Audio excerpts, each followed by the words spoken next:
2024-এর বন্যার কথা হয়তো আপনারা অনেকেই ভুলে গেছেন, কিন্তু গত 2 দিন যাবৎ আমাদের যশোরে যেই হারে বৃষ্টি হচ্ছে, মনে হচ্ছে 2025-এর বন্যা আমাদের যশোর থেকেই শুরু হবে। আর এই বৃষ্টির মধ্যে আমাদের ছোট ছোট খামারিদের কিন্তু বেশ বিপাকে পড়তে হয়।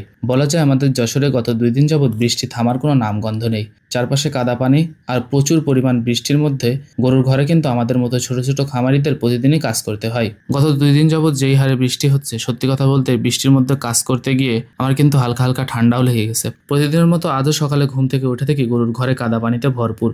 কষ্ট করে গরুর ঘরটা একটু পরিষ্কার করার পরে তারপর কিন্তু আমি সরাসরি খড় কাটা শুরু করে দিলাম। গরুর জন্য প্রাথমিক অবস্থায় কিছু খড় কাটার পর আমি কিন্তু গরুকে এখন খাবার দিব। প্রতিদিন একটা সময় আমি গরুকে খাবার দিই, এটা কিন্তু আমি আপনাদেরকে আমার বেশ কয়েকটা ভিডিওতে বলেছি। গরুকে সবসময় নির্দিষ্ট এক টাইমে খাবার দেওয়ার চেষ্টা করবেন, তাহলে ইনশাল্লাহ গরু সুস্থ থাকবে। গরুকে খাবার দেওয়া শেষ হলে সাথে সাথে আমি কিন্তু দৌড়ে চলে যাই আমাদের পুকুর পাড়ে। বাড়ির পাশে একটা ছোট্ট পুকুর আছে আমাদের, সেটা আপনারা হয়তো অনেকেই জানেন। এখন সেটা এই 2 দিনের বৃষ্টিতে একেবারে কানায় কানায় ভরে গেছে। হাতে একটা বালতি নিয়ে বেশ খানিকক্ষণ পানি সেচে দেওয়ার চেষ্টা করলাম,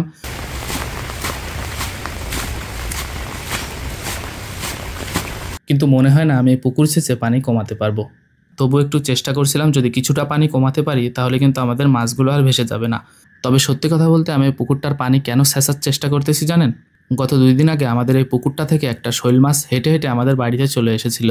তো ওই শৈল মাছটা দেখার পরেই আমার কিন্তু জানে খানিকটা ভয় এসে গিয়েছে যে যদি অন্যান্য মাছও আমাদের এই পুকুর থেকে ভেসে চলে যায় তাহলে কিন্তু আমরা একটু লসের সম্মুখীন হব।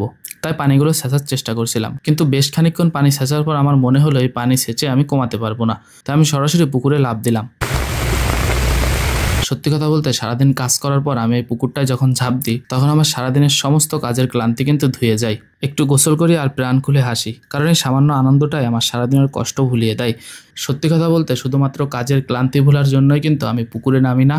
বর্তমানে আমার ভুঁড়িটা কিঞ্চিত বেড়ে যাচ্ছে, এই কারণেই আমি এই পুকুরে নেমে সাঁতার কাটি, কারণ সাঁতার কাটলে নাকি শরীরের চর্বি অনেকটা কমে যায়। আপনাদের যাদের পেট মোটা হয়ে যাচ্ছে অর্থাৎ ভুঁড়ি বেড়ে যাচ্ছে, তারাও চাইলে এমন পুকুরে সাঁতার কাটতে পারেন, তাহলে আশা করা যায় আপনাদের পেটের চর্বি কমে যাবে। সত্যি কথা বলতে আমি যে সমস্ত কাজ করি আমাদের দেশে এই সমস্ত কাজ কিন্তু আমি শুধু একাই করি না, কারণ আমার মতো অনেক খামারি ভাইয়েরা আছেন যারা প্রতিনিয়ত এভাবেই কষ্ট করতেছেন নিজেদের পোষা প্রাণীদের জন্য।